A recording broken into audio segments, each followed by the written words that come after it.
Well, welcome guys to our very cosy booth here at Nordic Game. I don't think it could have got more cramped. It's kind of cool. But is this your first time at Nordic Game? For me, it actually happens to be, yes. For every year, there's been some reason how I couldn't make it to this conference, but it's nice to be here finally at Nordic Game, yeah. That's good to have you here. I mean, and so today is quite a big day for you guys. You've got a big announcement that's just happened. Yeah. Do you want to share some more about it? Yeah, I guess I can kind of represent my own company was acquired by Palringo about a year ago. We're based in Sweden, and our task was kind of to spearhead the games initiative for Palringo. And today we're announcing that we're acquiring Elina's company. Yeah. So until today, I've been with Tribe Studios, which is a Helsinki-based company. We developed kind of a multiplayer games where the discussions are an important part of the gameplay.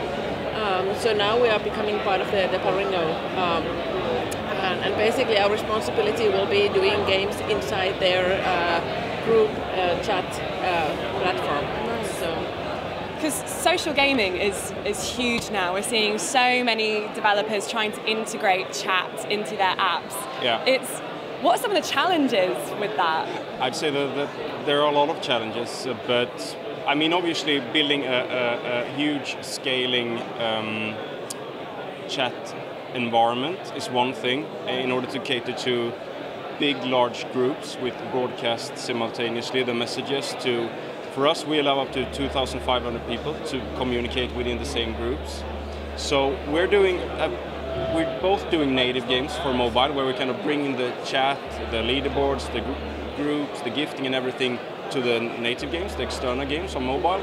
But we're also doing games within the chat context inside of the Palringo app, and that's where Elina and her teams really come in with their expertise and their patented technology, actually. Yeah. So we have technology to do like asymmetric multiplayer stories, and now we can use that, kind of concentrate on the core gameplay experience, and then we can deliver games that people wouldn't expect that are possible inside the very limited chat environment. But we can still create very interesting gameplay there. Nice. Because this space, we've seen a lot with Line, for instance, and Disney's Tsum Tsum. Is it Tsum Tsum or Samsung? I never know. Yeah. But, obviously made so much money. They've done so well in the space. Have you learned any lessons from them or what they could be doing differently? I'd say what we do differently is the fact that we actually allow the games to be played within the chat app itself, the group messaging app. So really, it's about making users engage with games from directly within the chat context. And also, we have a lot of gamers that have been using our app as a kind of companion app for playing clan games and coordinating raids, discussing which targets to pick on the next time. And for us, it kind of made sense. Actually, we should be developing the games ourselves and focusing our marketing towards the type of groups that enjoy those type of games. So with that said, we're going for specifically type of games that we know our audience enjoy, but we're also trying out some different stuff, trying to innovate a bit ourselves as well. Yeah, and one difference for Palringo is that with a lot of the chat apps, the main component is that you are chatting with friends that you already know. Whereas in Palringo, you can go to groups and have discussions and meet new people.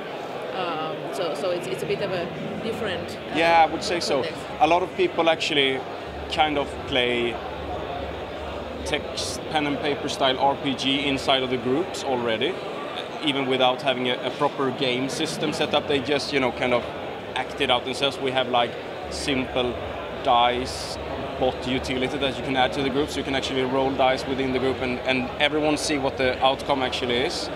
But with your team, we hope to build much more advanced, more asymmetrical multiplayer functionality, which is something we couldn't have done it on our own. Well, we could, but it would take much longer time, obviously. And of course... Yeah, we've been a couple of years at that. So it would be like Nordic Game 2 years down the line. I'd be asking you about this. So first Palringo, a UK company, acquired a Swedish company, and then next frontier step is going to Finland, I guess. So who knows? Next year, potentially a Russian company, I don't know. And then just the world. Yeah, I guess something like that. Dr. Evil. That's what we hope.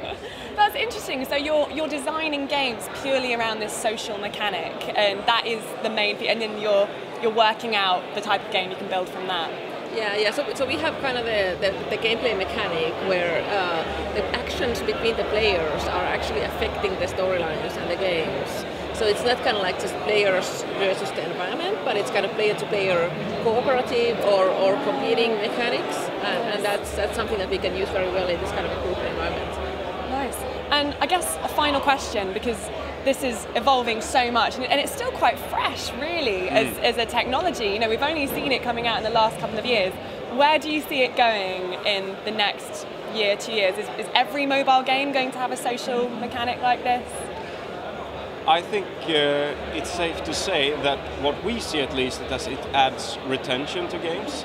It adds the whole community aspect to it, which makes people engage more within the game, really. So it's not an easy way to add that added retention and user engagement, but if you can get it into your game, you will benefit a lot. And that's why we are working on Palringo towards a kind of open SDK platform, which is a few months down the line, or potentially even 6 months or longer than that. But then we are able to give out the box of tools to all developers to say, actually, you can access the chat, you can access the leaderboards, the groups, the gifting, the whatnots, and that's a powerful tool to have for a developer. Yeah. Awesome. Magnus, Elina, thank you so much for taking time out with us. Thanks for having us. Thanks for having us, yes, thank you.